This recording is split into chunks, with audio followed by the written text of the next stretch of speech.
So legally, you're able to change your B1, B2 visa to a different types of visa in these scenarios. Okay, so as long as your B1, B2 is still valid, and your I-94 is still valid, that you're not out of status, you can be able to change from a B1, B2, a visit visa, a business visa.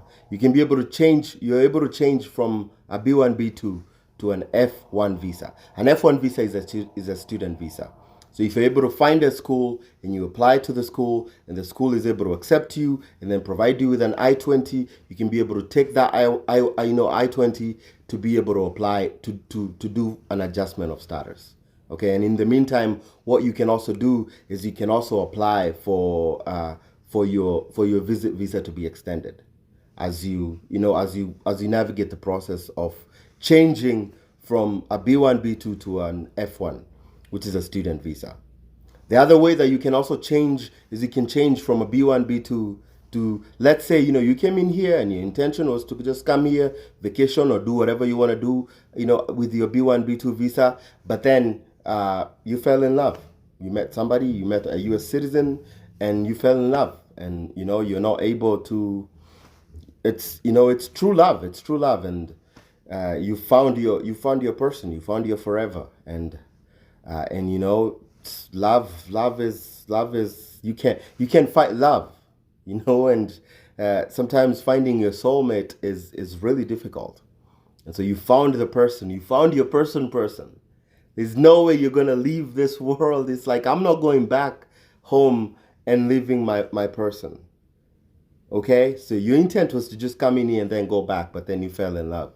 That happens. It's part of life. Some of these things you cannot be able to stop. So yeah, so you can be able to change your B1, B2 visa into into a marriage-based visa. So you can apply for your green card through marriage.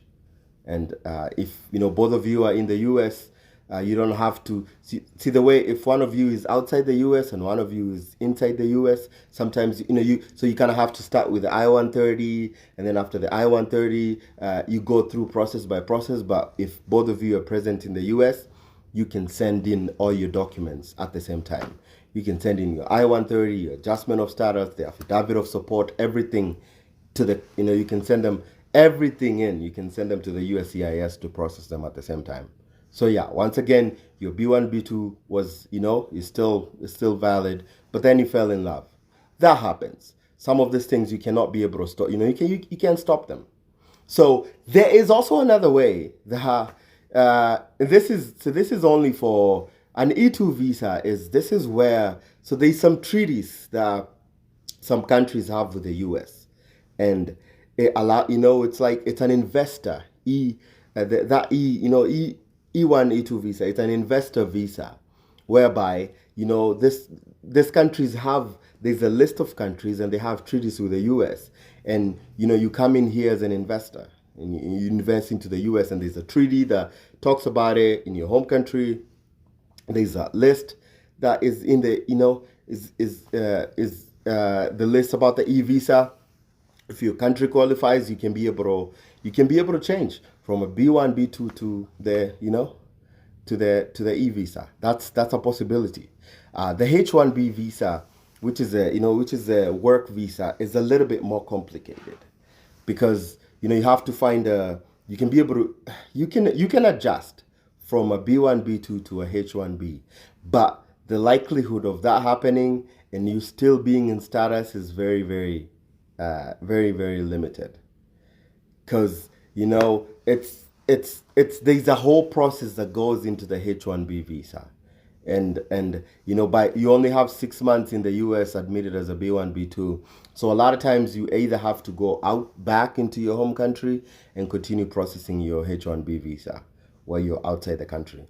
So that's a possibility, but it's a very remote possibility for that to happen while you're still in the US. And so that that is a way that those are some of the ways that you can be able to change from your visit visa to to adjust to a different type of visa. But be very careful of intent, and also when you're walking through this process, please seek legal advice. Very important.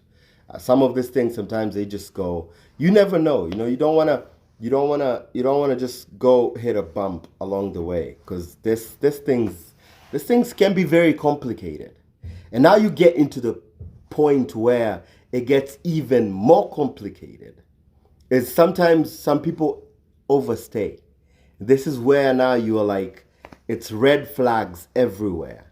You came here as a visit visa, with a B1, B2, but then you overstayed past your I-94. This is red flags, my friend. This is red flags. We're not even going to talk about you.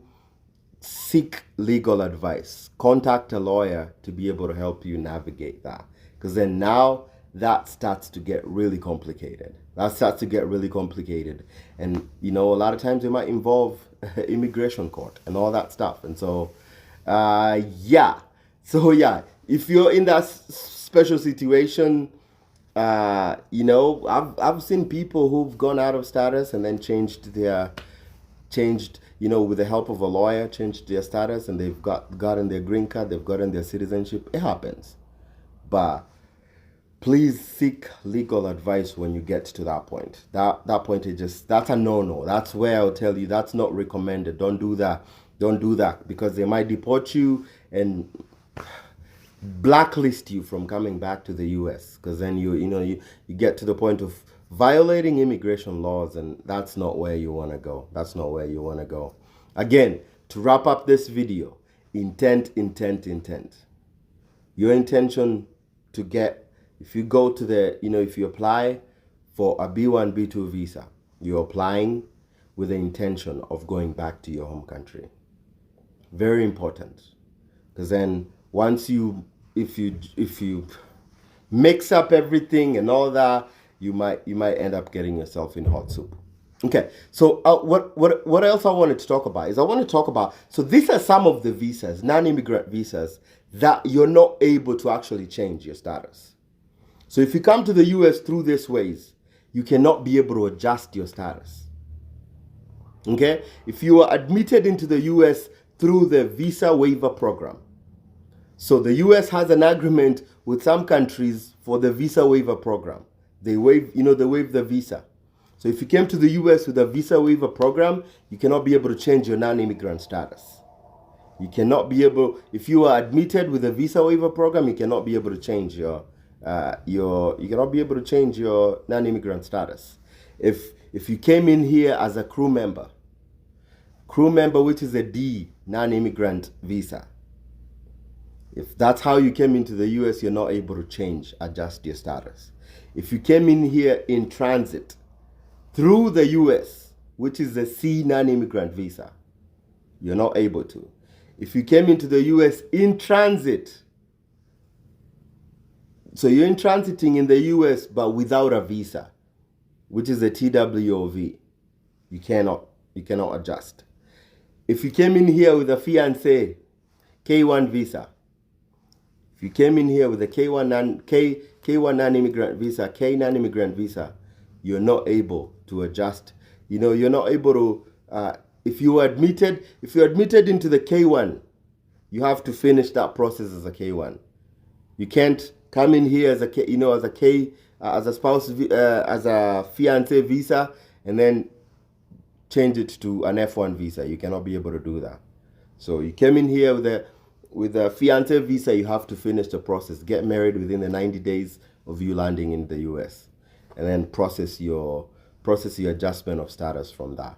Okay? If you came in here as an informant, and maybe you came in with your family, informant on terrorism or any organized crime, which is the S non-immigrant visa, you gotta stay on that visa. You cannot adjust your visas. So those are some of the visas that unfortunately you're not able to change. You're not able to change to a different visa. You have to stay with that visa. Okay? And there's also the M1 visa, which I often talk about, the vocation. So if you come here with an M1 visa, that means you went to a vocational or a technical institute. You cannot change to an F1 visa. And also you cannot change to, you know, to a H status, which is a work visa. And also, if you came in here with an M1 visa, you cannot change to any H status visa, which is a temporary worker visa. Okay? Hopefully that was informative for you.